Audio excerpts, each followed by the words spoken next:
नमस्कार मित्रांनो. कधी असं झालंय का एखादा माणूस खूप गोड बोलतोय पण आतून काहीतरी वेगळंच करतोय? हा माणूस काहीतरी लपवतोय पण पुरावा नसतो. आपण या व्हिडिओच्या माध्यमातून तुम्हाला सांगणार आहे मानसशास्त्रीय काही सोप्या ट्रिक्स, ज्यामुळे तुम्ही फक्त 5 सेकंदात माणसाच्या भावना आणि स्वभाव ओळखू शकता. ह्या ट्रिक्स वापरून तुम्ही कोण प्रामाणिक आहे, कोण खोटं बोलतोय, कोण तुमच्याबद्दल काय विचार करतोय हे सहज समजू शकता. आणि शेवटी मी तुम्हाला सांगणार आहे एक फेस रिडिंगची भन्नाट पद्धत, जी शेकडो वर्षापासून वापरली जाते. फेस रिडिंग व बॉडी लँग्वेज 5 सेकंदात माणूस ओळखण्याच्या मानसशास्त्रीय ट्रिक्स. मी किरण बारशे, सुसंवाद मनाचा मनाशी या चॅनलमध्ये आपलं स्वागत आहे. तर मित्रांनो, तुम्हाला कधी वाटलं का की समोरच्याच्या डोक्यात नक्की काय शिस्त आहे हे आपल्याला कळावं, म्हणजे त्याने तोंड उघडण्यापूर्वीच आपल्याला क्ल्यू मिळावा? काळजी नको, मी काही जादूटोणा शिकवणार नाही. आज मी तुम्हाला अशा 7 सायकोलॉजिकल ट्रिक्स सांगणार आहे, ज्या वापरून तुम्ही कोणाचंही मन एखाद्या उघड्या पुस्तकासारखं वाचू शकाल. संवाद नैसर्गिक आणि आकर्षक कसा ठेवावा हे आज आपण या व्हिडिओतून बघणार आहोत. शेवटी मी तुम्हाला सांगणार आहे फेस रिडिंगची एक भन्नाट पद्धत, जी शेकडो वर्षापासून वापरली जाते. तर चला पहिली क्लुप्ती पाहूया. शांततेचा महामंत्र. समजा तुम्ही एखाद्याला प्रश्न विचारला, त्याने तुम्हाला अर्धवट किंवा उडवाउडवीची उत्तर दिली. अशा वेळी काय करायचं? ओरडायचं नाही, फक्त गप्प राहायचं. त्याच्या डोळ्यात डोळे घालून शांतपणे बघत राहा. विश्वास ठेवा, मानवी मेंदूला ऑकवर्ड सायलेन्स सहन होत नाही. ती शांतता भरून काढण्यासाठी समोरचा माणूस स्वतःहून जास्त माहिती द्यायला लागतो आणि कधी कधी तर नको असलेलेही सत्य बोलून जातो. यालाच म्हणतात मौन सर्वार्थ साधनम.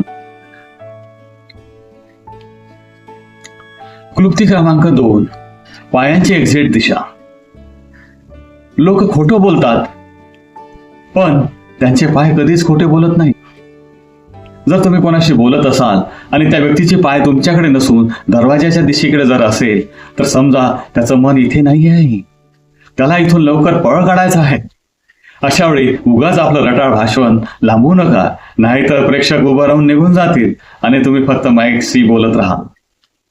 क्लुप्ती क्रमांक 3. डोळ्यांचा 60-40चा फॉर्म्युला.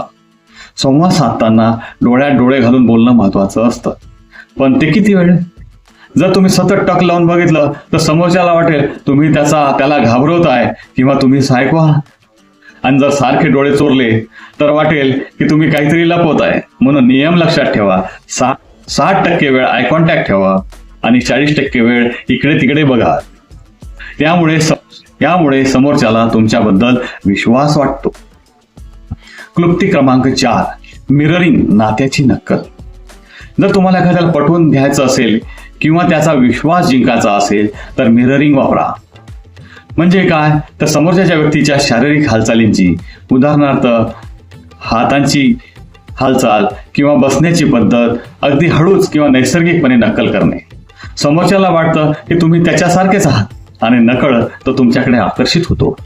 पण सावधान, हे इतके अति करू नका की त्याला वाटेल तुम्ही त्याचं विडंबन करताय. क्लुप्ती क्रमांक 5. चुकीच्या माहितीचा इन्फॉर्मेशन ट्रॅप. कधी कधी लोक खरं सांगायला कचरतात. अशा वेळी त्यांना थेट प्रश्न विचारण्यापेक्षा एक चुकीचा अंदाज व्यक्त करा. जसं उदाहरणार्थ तुम्हाला कोणाचा पगार जाणून घ्यायचा असेल तर म्हणा, काय राव, तुमची गाडी बघून वाटतंय की तुम्हाला महिन्याला ₹1,00,000 तरी मिळत असतील.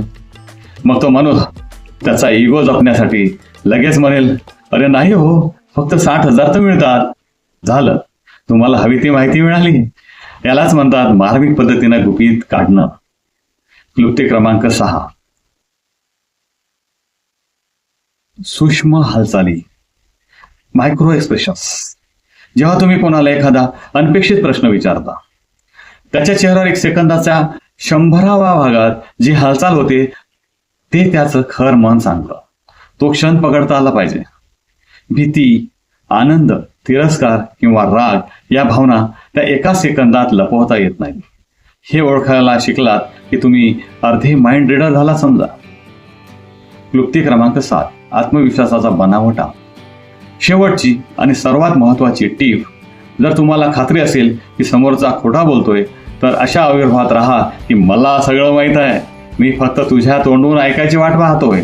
तेव्हा तुम्ही असा जबरदस्त आत्मविश्वास दाखवा, तेव्हा समोरचा माणूस दबावाखाली येतो. आणि स्वतःहून गुन्ह्याची कबुली देतो. शेवटी काय तर कॉन्फिडन्स हीच मोठी चावी आहे.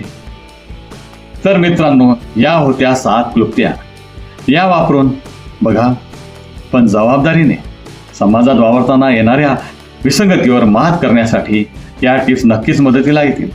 तुम्हाला व्हिडिओ हा कसा वाटला हे कमेंट्समध्ये नक्की सांगा. चॅनलला सबस्क्राईब करायला विसरू नका. कमेंट्समध्ये सायकोलॉजी हा शब्द टाईप केल्यास मी अशाच प्रकारचे व्हिडिओ पुन्हा तुमच्यासाठी तयार करण्यास बांधील राहील. तर पुन्हा भेटूया. धन्यवाद.